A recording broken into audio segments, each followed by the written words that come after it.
Bienvenue dans cette session d'information sportive, mesdames et messieurs.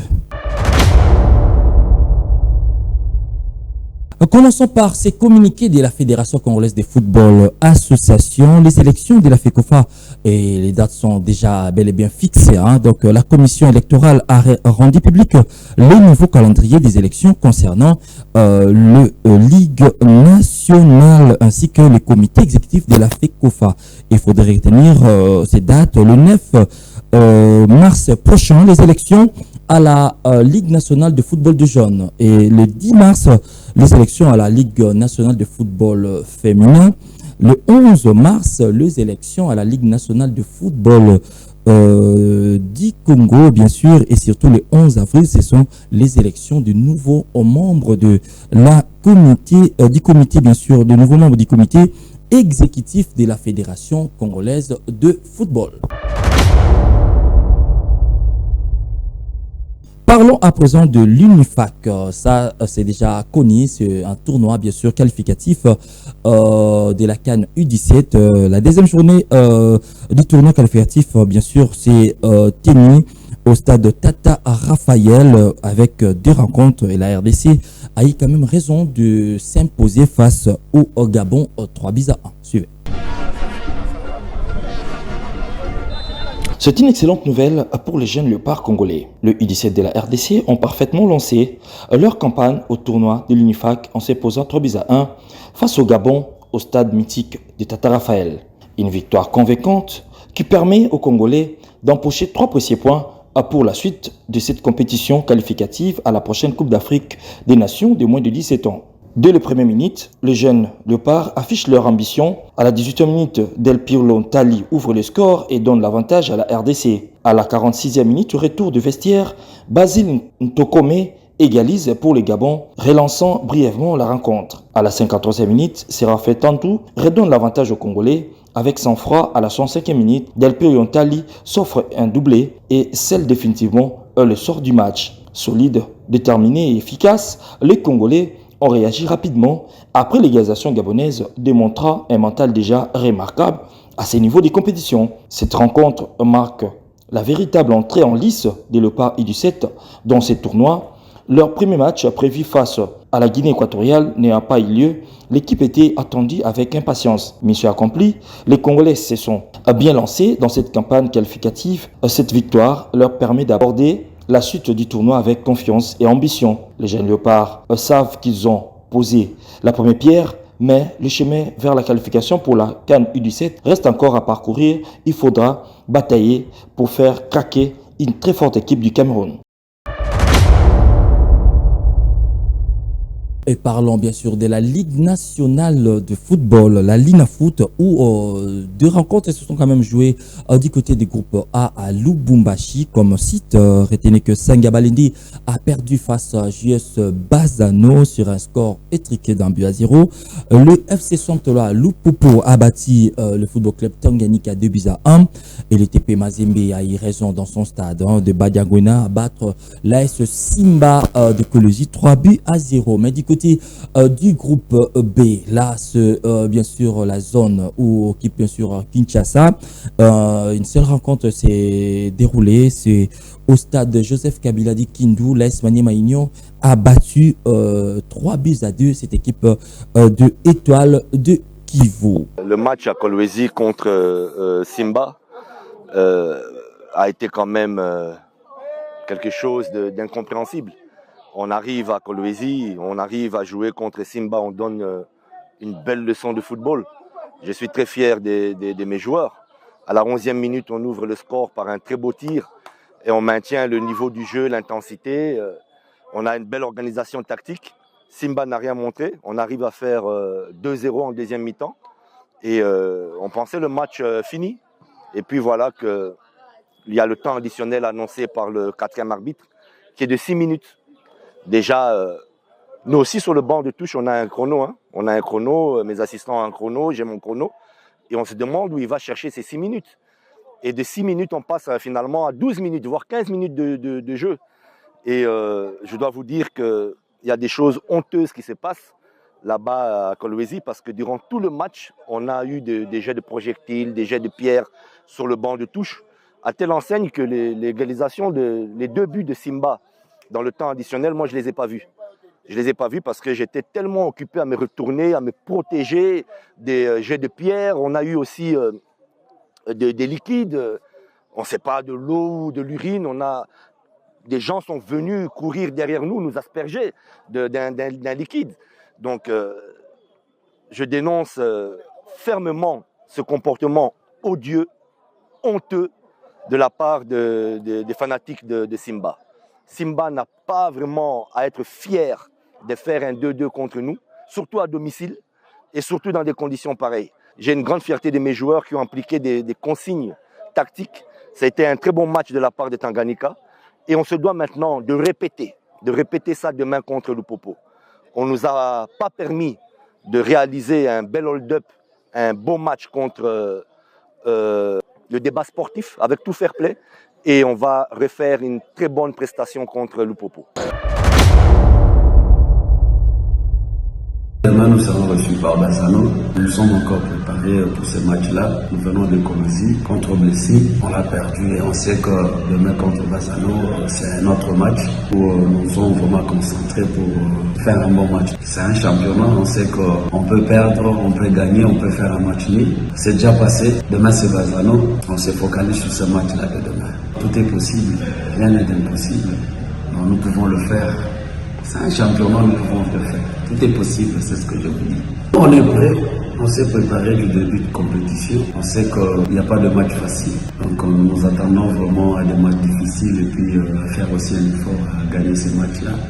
Et surtout comme nous jouons à l'extérieur, tout ce qui nous arrive avec l'arbitrage, vraiment ça nous a déjà éveillés.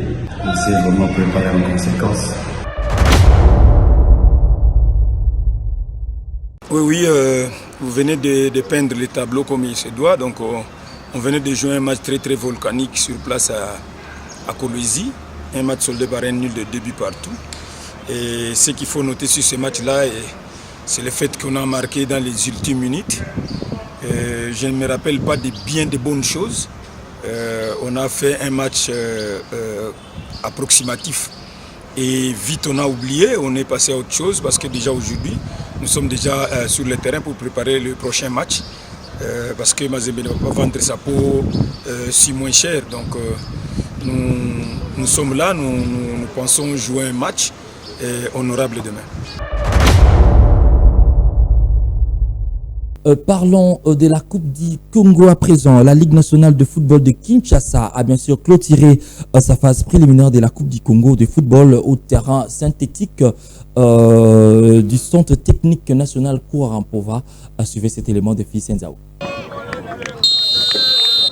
Tout est bien qui finit bien pour la Ligue de football de Kinshasa qui a clôturé en toute beauté la 60e édition de la phase préliminaire de la Coupe du Congo de football ce dimanche 22 février au terrain synthétique du centre technique Kouarampova. Notre souhait le plus ardent est de voir une de 4 équipes de Kinshasa remporter la 60e édition de la Coupe du Congo. Ce sera une grande fierté pour la ville de Kinshasa. Ces 4 clubs qualifiés sont donc l'AC Rangers, le Céleste FC, l'AF Les Aigles du Congo et l'SV Club ont validé leur ticket pour la phase zonale qui sera organisée par la FECOFA. En première explication, l'AC Rangers s'est débarrassé des Banadora de l'Epefkin sur le score d'1-0, grâce à l'unique réalisation de Platini Piana à la 11e minute de jeu. Itachi Mouchemvoula, l'un des membres du staff technique de l'AC Rangers, livre ici ses impressions. Le match n'était pas facile, c'est une très bonne équipe, l'équipe de Banadora, c'est vraiment une très bonne équipe. Mais nous, on est venus seulement pour la qualification, chercher notre qualification. On a joué, on a marqué un but et puis nous sommes mis vraiment du côté défense, on a beaucoup renforcé pour avoir la victoire. Dans l'autre bataille du jour, 100% Ligue 1, Céleste FC est sorti vainqueur devant AF Angevert en s'imposant sur la note d'1-0. Satisfaction totale pour l'entraîneur des Célestes, Paty Lokose, qui s'est dit fier de la prestation de son équipe. Moi je crois qu'à ce niveau ici de la Coupe du Congo, il n'y a pas de petites et pas de grandes équipes. Donc si vous avez l'opportunité de marquer, de jouer, il faut les saisir encore. Que de regrets pour le coach de l'EF Angevert, Tifo Miezi, qui a eu du mal à digérer cette défaite. Les enfants donnés, les débutistes qu'on a fait maintenant, qui est là, c'est un compétition, nous sommes éliminés. Il était très fort par rapport à nous. Il nous a battu 1-0 à championnat, ils ont battu ensuite 1-0 dans l'équipe de Congo. Donc c'est la vie. Dans un duel 100% Ligue 2, l'AF Les Aigles du Congo, fortifié par la présence de son tuteur, Fidé Chimanga, a fait la différence face à Novakin. L'unique but marqué par Marc Mukuta à la 77e minute a propulsé cette équipe à la phase zonale. Ah bah écoutez, ils vont continuer à se battre, hein. C'est des jeunes, ils sont en Ligue 2, ils n'ont aucun complexe, ils ont joué comme c'était prévu. Le match était un match de belle qualité. Une journée totalement compliquée pour l'SV Club qui croyait marcher facilement sur les RC Golf de l'Entente Kilimani, première division.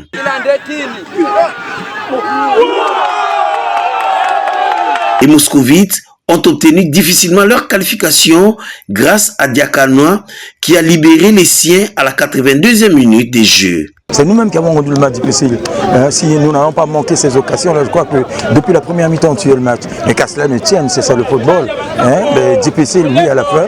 L'essentiel est qu'on se qualifie, oui, c'est très bien. Maintenant, il faut penser à la prochaine étape et se préparer en conséquence. Chaque ligue enverra ses représentants au plus tard le 28 février à la FECOFA pour la phase zonale qui sera organisée avant la phase finale qui déterminera les vainqueurs de cette édition, synonyme de la qualification à la prochaine Coupe de la Confédération.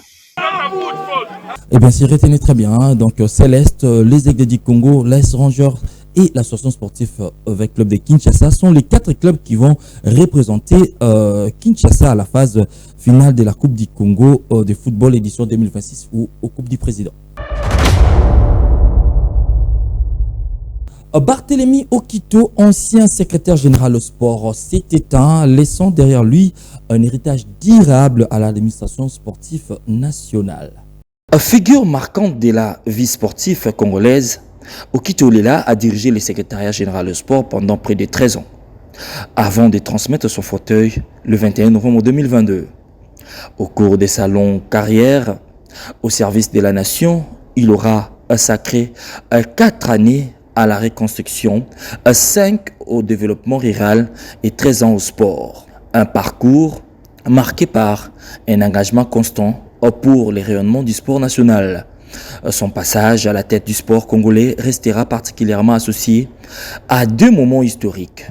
Le sacre de la RDC lors du championnat d'Afrique des Nations CHAN en 2009 et 2016. 2 exploits qui ont suscité l'admiration et la fierté au sein du public sportif congolais et au-delà. Okito était passionné des sports, pas que de football, lui-même ancien pratiquant du sport de combat. Il a également apporté au sport de combat son savoir-faire dans l'obtention des documents officiels jusqu'à l'accompagnement administratif. Avec son départ, le sport congolais perd l'un des grands serviteurs, un homme dont l'engagement aura marqué plusieurs générations d'athlètes.